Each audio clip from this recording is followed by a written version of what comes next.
Dans les circonstances critiques, elle est le conseil écouté, un rempart contre le découragement. Cette année-là, 1660, tout habitant doit être à la guerre. Les Iroquois ont remonté le Saint-Laurent et menacent Québec. Le monastère des Ursulines est abandonné, mis en état de siège. Marie y reste seule avec 3 compagnes pour fournir des munitions aux soldats.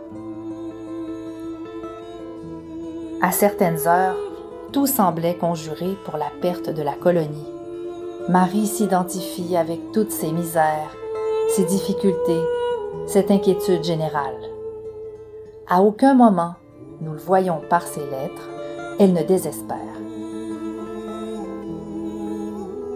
Il n'a peut-être tenu qu'à quelques femmes de grand cœur comme elle, aux Ursulines ses sœurs et aux Hospitalières, à leur résolution de demeurer quand même, que Québec survécut à tant de calamités.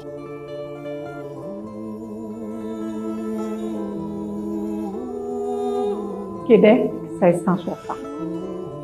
La guerre, la misère, l'inquiétude des habitants ne viennent pas à bout du courage de Marie de l'Incarnation en cette période critique pour la jeune colonie.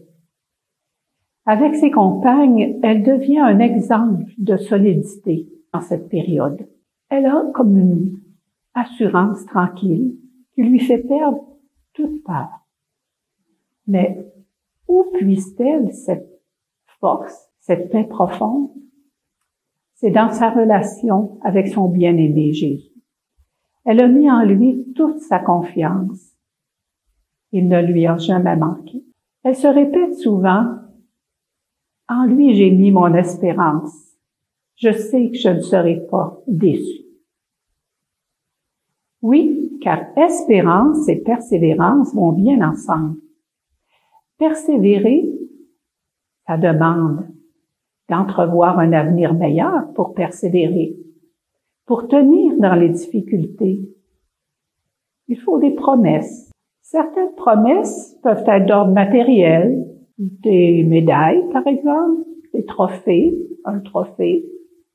un diplôme, mais ces promesses ne permettent pas toujours de tenir bon longtemps.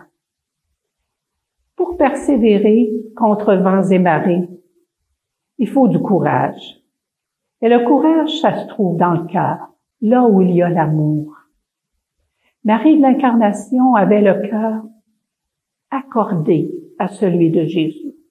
Elle était persuadée, convaincue d'être aimée par lui.